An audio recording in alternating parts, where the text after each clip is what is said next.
Let's keep calm and mother on. Mothering is way too important to do alone and way too serious to be serious all the time. My name is Christy Thomas, and I am here shoulder to shoulder with you, mothering and enjoying life together. This is the podcast where you can focus on being mindful and taking a deep breath with me and learning new things so you can pause and savor the amazing life you already have. Now let's go. It's almost Thanksgiving in 2020, and I want to offer you my unique experience being married to who I'm married to and moving around the country as a military spouse and give you a Thanksgiving pep talk. Because our Thanksgivings have varied for the last 14 years. We've been lucky that one set of grandparents has always come and done Christmas at Thanksgiving, but my husband hasn't always been home while they visited. So I want to give you tips about how to do a unique Thanksgiving. Because once again, I think America and maybe the rest of the world is thrown into a situation that feels a lot like a deployment. There are a lot of unknowns and a lot of unspoken grief about what's going on. So I want to share with you my best Thanksgiving pep talk and tips. Number one, I want you to know that different doesn't mean awful, okay? Just because you've never had a Thanksgiving like this before without great grandma and Uncle Bob and cousin Sally and all 82 kids around you, right? It doesn't mean awful. There's a freedom in this moment, and there's a gift to it if you can choose to see it. So I want to start off this pep talk with reminding you that you have a choice on how you see this Thanksgiving celebration. If you're set on seeing it as a lonely, very sad day, that's how you can see it. But there's also freedom in embracing the difference of this year. You get to choose your mindset and set your intention. If you have kids in your house, I think you should set your intention to have this be the most fun Thanksgiving ever. Let's talk about how to do that. Number 2 in our pep talk is to schedule time to call family during the day. Pre-schedule this so that you have time to rest before and after those phone calls, especially if they're Zoom or FaceTime or Skype, whatever it is. Those type of calls have a different emotional reserve of being able to see the person but not touch the person. So be aware of that. And know that I was just reading on CNN that Zoom has lifted all time limits for the 24 hours around Thanksgiving.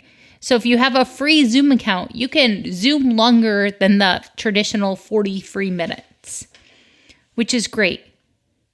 Because strong families have strong communication. So maybe when you're setting up your family time to talk, you want to make your mashed potatoes with the mashed potato expert of your family, or all the kids want to watch the Thanksgiving Day parade because it's going to be different than ever before. And then maybe later at night, everyone has a moment to share their highs and their lows, or say a prayer together, if that's something you're called to do, like an 8 o'clock dessert wrap up of the day. But set those times and schedule them into your day. That way you can build rest around those calls. The next thing I want to say about being different is that all the traditions that you're used to doing, possibly, do you want to do them? You have the freedom, like I mentioned, to change things up. You can lean into making this the most fun ever. So what do you want to get rid of for this year? Maybe you hate making a giant turkey and only want to make a turkey breast. In fact, when I talk to other military spouses that I know and people that are used to having small Thanksgivings, that they said to remind you to think small with the food. If you're used to feeding a crowd, buy smaller. You probably don't want to eat Thanksgiving for 2 weeks with all the leftovers. And then you can spend the time doing the things you actually want to do. Like, is it a big deal for you to watch some football somehow? Is it a big deal to watch the parade? Is it a big deal to watch a Charlie Brown Thanksgiving and have popcorn and toast and pretzels and jelly beans? What is important to you? What will make the day fun and meaningful? Thanksgiving is not about the large crowd, but it's about giving thanks for what we have in this moment. You could read the original proclamation from Abraham Lincoln. Maybe that will be something new you can do. Lean into fun and think small when you're thinking about the traditions that you've done before and what it might look like this year. The next tip I have is to help someone else.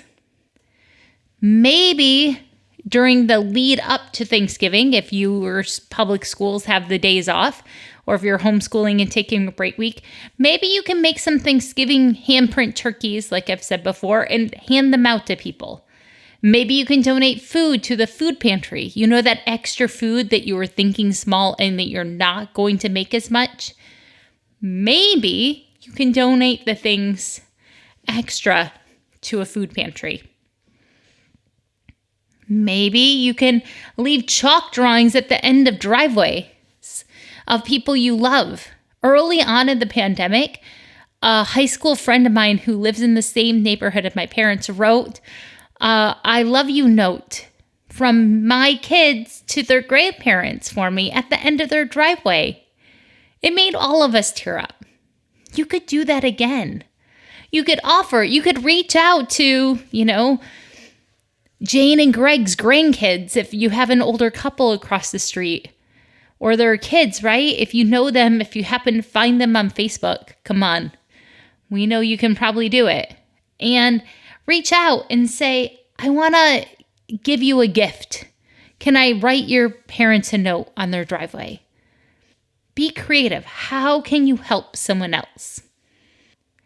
The fifth thing I want to talk about for the Thanksgiving pep talk is that I think it's really important during Thanksgiving week and during Thanksgiving to make sure you take time to move your body. There has been turkey trots for years and years and years. I think the first one was actually in 1867 in Rochester, New York. I may have that data fact wrong, but it's close. So maybe you'll do a family turkey trot or a bike ride. Maybe you can chalk the road and make it for the neighborhood so people can do it randomly. Maybe you'll play flag football or lacrosse or butterfly ball, bouncing balls off the roof. Maybe you'll have snow and build a snowman. Whatever you do, make sure you go outside and connect with nature. That's always been a default strategy for me when my husband hasn't been home for the holidays, okay? He's home this year, hurrah! But I've got a lot of experience here to lean into. The other thing I want to give you a pep talk for Thanksgiving is that while this is hard on you, and while you might choose to lean into fun, lean into corniness too. Especially if you have kids that might be missing their grandparents or their cousins. Find the worst jokes ever. Maybe this next week can be bad joke week. And you can tell all the jokes, like, why did the farmer use a steamroller on his potato field? He wanted to raise mashed potatoes. Yeah, I know, it's bad. But there are hundreds of bad Thanksgiving jokes for kids if you Google it. Maybe you'll hang a joke every day in the bathroom or right on the dry erase board, right, with dry erase markers on a window or the bathroom mirror. If you have an early reader, this is a great tip. Or an early writer. Maybe they have to write their answers back to you. Okay, there we go. Different doesn't mean awful. There is so much freedom in this Thanksgiving experience for 2020. I want to give you a hug because I know a lot of people are nervous or feeling alienated by their states because of rules. There's a lot of stuff going around. So I also want to suggest that you take the time to start Thanksgiving in a relaxed state. So this is your self-care. And I have one more tip after this, but I want to make sure you hear this. The self-care for this week is to make sure you're starting Thanksgiving relaxed. So if that's Thanksgiving Eve, you take a bubble bath, or maybe it's every day of this week you take a bubble bath or a long shower or use the fancy lotion. On Thanksgiving morning, I like to wake up early and see the sunrise and go on a quiet walk or run by myself. Maybe it's planning a special yoga session. Maybe it's time for you to Skype or Zoom or call some college friends. Because if you usually go home for Thanksgiving, maybe that's the time that you catch up with your friends that you've maybe moved away from. And since your attitude and your reserves impact everyone else in your house, you starting Thanksgiving relaxed will help everyone else lean into fun and kindness and gratitude. And that's the last tip, right? Number 7 is gratitude. There has been a lot of adversity found in 2020 and a lot of strength and a lot of resilience and a lot of amazing things have happened. The last tip I have is to focus on what's not wrong for 2020. What's obviously right, and then what's obviously just not wrong. Maybe you're not in a position to be filled with overwhelming gratitude, but at least have the conversation as a family. I really like making a poster and filling it up, or if you can find a pumpkin, write it on the pumpkin, make a paper chain. However you do it, just take a moment and pause.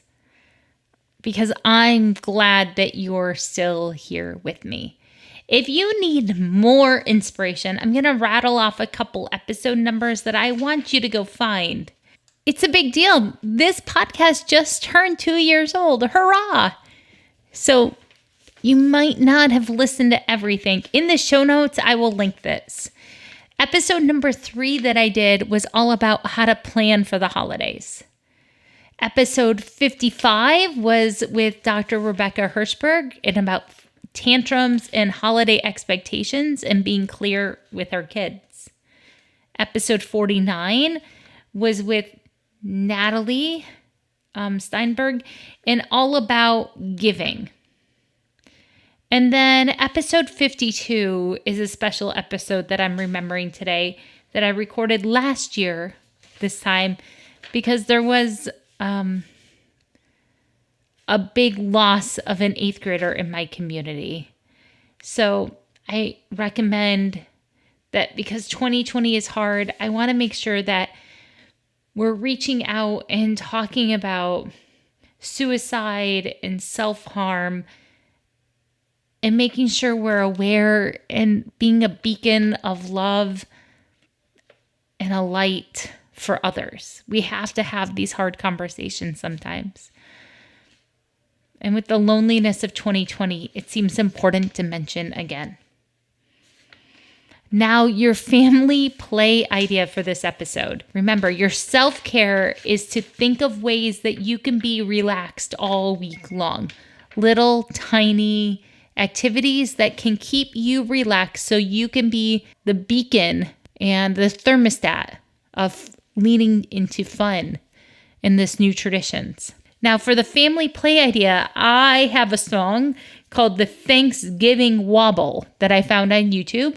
It's hilarious to me. I think you should dance to it. It will be in the show notes. You could also do the other ideas in all those other episodes I mentioned.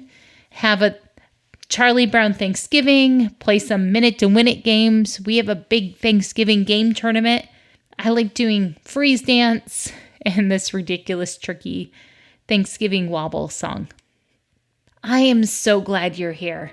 I am glad you are part of this community by listening. I'm humbled that you take the time for this, and I am thankful for you. I am thankful for you. I am so glad you're here. You are the right mom for your kids, and your kids are the right kids for you. And together, we're making the world a more awesome place. Happy Thanksgiving. There will be a Breathe With Me episode before Thanksgiving, but this is the last big episode. I'll see you then.